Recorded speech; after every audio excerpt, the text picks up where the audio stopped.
Hi everyone, and welcome to my second immunohistochemistry video. In the first immunohistochemistry video, I discussed concepts that you need to understand in order to be able to answer the discussion questions 1, 6, and 9 in your lab manual. Today, I'm going to discuss the concepts behind the things you're asked about in the rest of the questions. A lot of the steps that we discuss in this video are actually performed by the lab staff before you come into the prac. So thank you to them, because without them, you wouldn't get to perform this IHC. Today, I'm going to talk to you about a number of processes that include rehydration, antigen retrieval, blocking, and controls. But what is tissue rehydration? Well, in order to cut really thin sections of our tissue of interest, we have to embed it into wax. Then we cut the thin section, put it on the slide, and go to perform IHC. However, as well as the spleen tissue, we also have paraffin wax.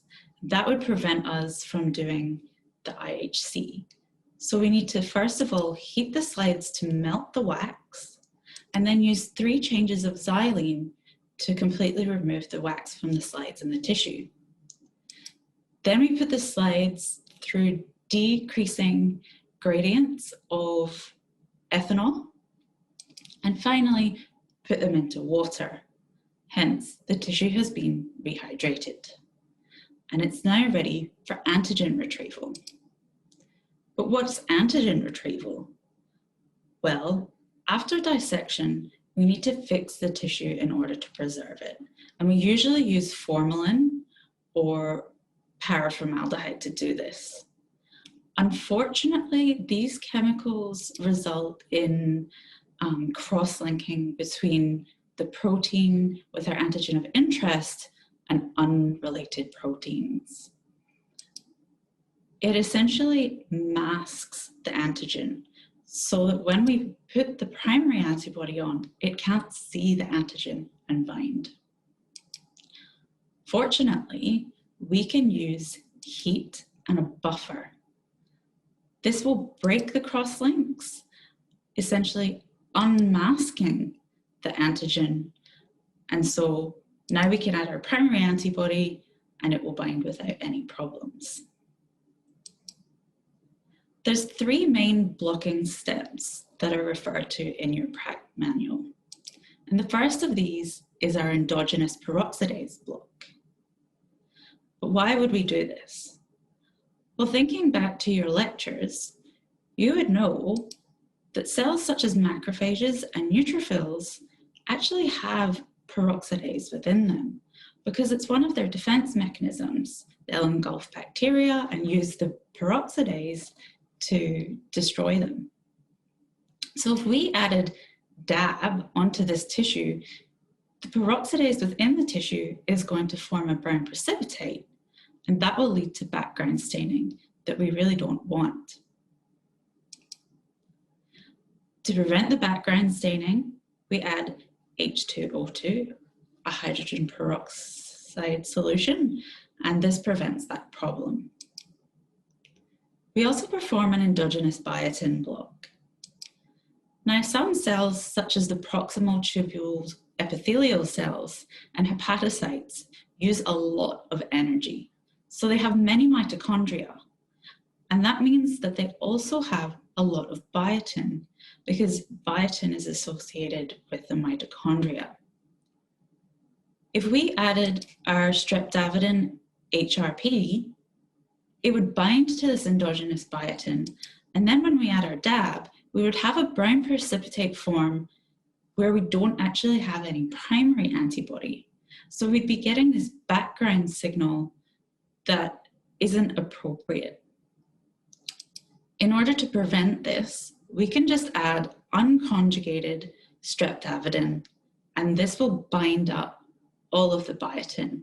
So obviously we have to do this before we add our conjugated streptavidin HRP. The other blocking step referred to in your manual is where you block the slide with serum. Now, serum contains a lot of antibodies, and it shouldn't contain any antibodies that bind to our specific antigen of interest. It's really important to use something like normal goat serum, bovine serum albumin, they're both referred to as NGS or BSA, before we add our primary antibody. And the reason for that is we don't want our primary antibody to bind to any particularly sticky proteins or any FC receptors. By adding serum full of antibodies before the primary antibody, it means that they are all blocked and the primary antibody will only bind to our antigen of interest. When performing IHC, it's also important to think about your substrate and enzyme selection. So for this kind of IHC we're doing in the lab, we want a solid precipitate to form. Hence, adding DAB to the HRP, we get the brown precipitate. But what if brown isn't an appropriate color? Say you have dark skin of black mouse, which has loads of melanocytes in it. Maybe you want a purple precipitate because that will be easier to see. Well, obviously you're going to have to use a different substrate, but you're also going to have to use the appropriate enzyme. So to get that purple precipitate, we could add a streptavidin that's conjugated to alkaline phosphatase.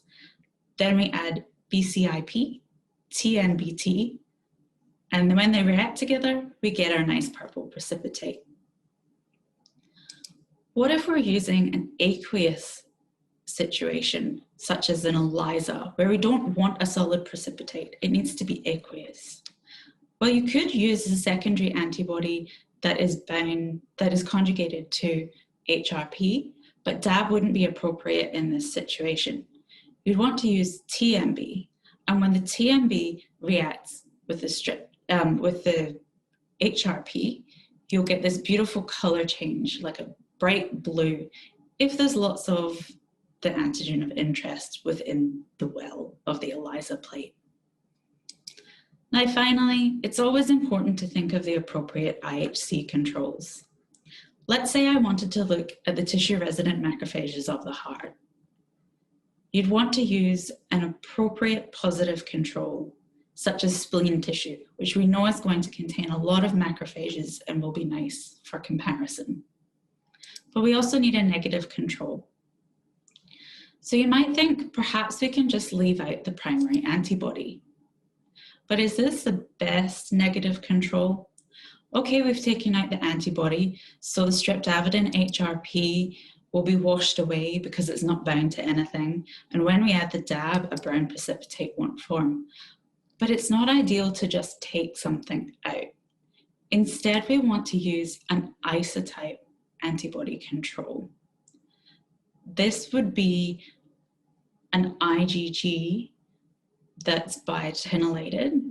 However, instead of being raised against F480, it's going to be raised against an irrelevant antigen, such as DNP, that we wouldn't find within the tissue. So in summary, tissue rehydration is performed to remove wax and rehydrate the tissue. There's a number of blocking steps that need to be done to prevent background staining that can result from endogenous peroxidase, endogenous biotin, or non-specific binding of a primary antibody. When you want to change substrates, you also need to think about the appropriate enzyme to use. And of course, appropriate controls are always required in IHC. So we use a positive control, which is a tissue known to have the antigen, and a negative control, where we use an isotype antibody that's raised to bind an irrelevant antigen. I hope that this makes those discussion questions a lot easier for you to answer. And if there's anything that you don't understand, feel free to ask tutors or have a look for some answers on Blackboard. Thanks.